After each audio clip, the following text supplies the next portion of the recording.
ಜಿ5 ಇರುವಾಗ ನೀವು ನಿಮ್ಮ ನೆಚ್ಚಿನ ಶೋಗಳನ್ನ ಎಂದಿಗೂ ಮಿಸ್ ಮಾಡಿಕೊಳ್ಳುವುದಿಲ್ಲ. ಅದು ಸಂಪೂರ್ಣ ಉಚಿತವಾಗಿ. ಅಜ್ಬೆಂಡು, ನೀವು ಕಟ್ಟಿರೋ ಈ ಬ್ರಹ್ಮಗಂಟು ನಾನು ಸೈನ್ ಮಾಡೋದ್ರಿಂದ ಇನ್ನೂ ಗಟ್ಟಿಯಾಗಿದೆ. ಅದೇ ಥರ ನಮ್ಮಿಬ್ರು ಸಂಬಂಧ ದೇವ್ರ ದಯದಿಂದ ಇನ್ನೂ ಗಾಢವಾಗತ್ತೆ ಅನ್ನೋ ನಂಬಿಕೆ ನನಗಿದೆ. ಯಾವತ್ತಿದ್ರೂ ಈ ದೀಪ ನಿಮ್ಮವಳೆ, ನೀವು ನನ್ನವರೇ. ನಮ್ಮಿಬ್ರನ್ನ ಯಾರಿಂದನೂ ದೂರ ಮಾಡೋಕ್ಕಾಗಲ್ಲ.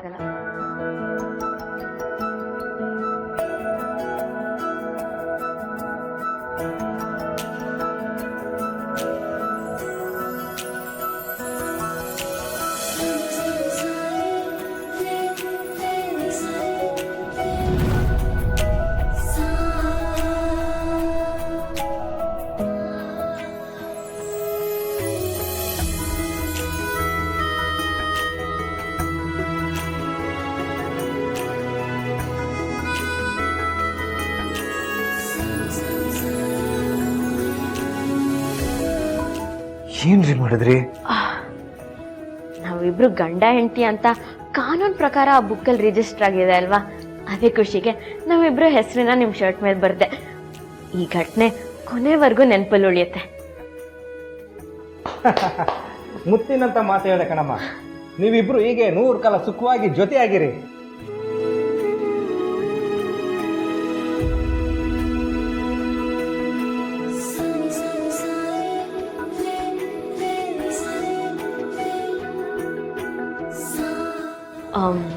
ಸರ್, ನಿಮ್ಮ ಮುಂದೆ ಪ್ರೀತಿ ತೋರಿಸ್ನಲ್ವಾ, ಅದಕ್ಕೆ ನಾಚಿಕೆ ಪಟ್ಕೊಂಡು ಹೊಟ್ಟೋದ್ರು. ಓ ಆಗ?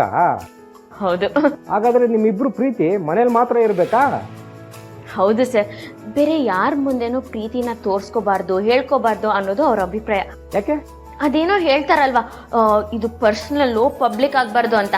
ಹಾಗೆ ಅವರು ಎಲ್ಲದನ್ನು ತುಂಬಾ ರಹಸ್ಯವಾಗಿ ಇಟ್ಟಿರ್ತಾರೆ. ಈಗ ಅರ್ಥ ಆಯ್ತಮ್ಮ. ಸರಿ, ಈಗಲೇ ನಿನ್ ಗಂಡನ ಹತ್ರ ಹೋಗಿ ಸಾರಿ ಕೇಳು.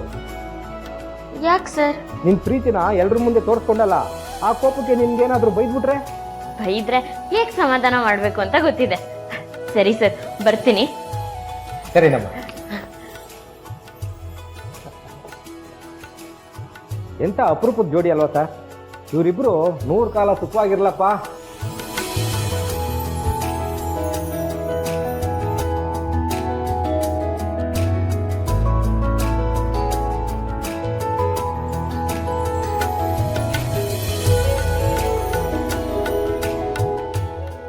ಹಸ್ಬೆಂಡು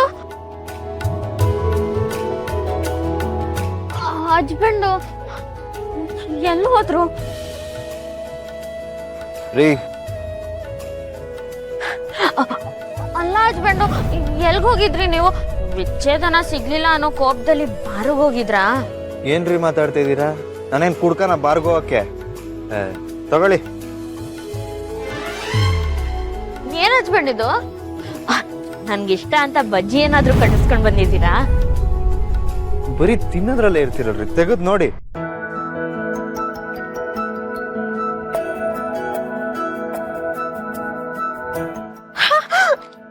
ಏನ್ ಹಸ್ಬೆಂಡು ಬಳೆ ತಂದಿದ್ದೀರಾ? ಮನೆಯಿಂದ ಹೊರಡುವಾಗ ನಿಮ್ಮನ್ನ ಹೇಗ್ ಕರ್ಕೊಂಡ್ ಬಂದಿದ್ನೋ, ಮನೆಗೆ ವಾಪಸ್ ಹೋಗುವಾಗ್ಲೂ ನಿಮ್ಮನ್ನ ಹಂಗೆ ಕರ್ಕೊಂಡು ಹೋಗೋದು ನನ್ನ ಜವಾಬ್ದಾರಿ. ಅಬ್ಬಾ, ನಿಮ್ ಮಾತ್ ಕೇಳಿ ನಂಗೆ ತುಂಬಾ ಖುಷಿ ಆಯ್ತು. ಇದೇ ಖುಷಿಯಲ್ಲಿ ನೀವೇ ನಂಗೆ ಬಳೆ ಹಾಕ್ತೀರಾ? ಇದು ಯಾಕೋ ಅತಿ ಆಯ್ತು, ಸುಮ್ಮನೆ ಹಾಕೊಳ್ಳಿ. ನೀವ್ ಬಳೆ ಹಾಕೋದ್ರೆ ಮಾತ್ರ ನಾ ಗಾಡಿ ಹತ್ತೋದು. ಒಳ್ಳೆ ಕರ್ಮ ಆಯ್ತಲ್ರಿ ನಿಮ್ದು. ಕೊಡಿ.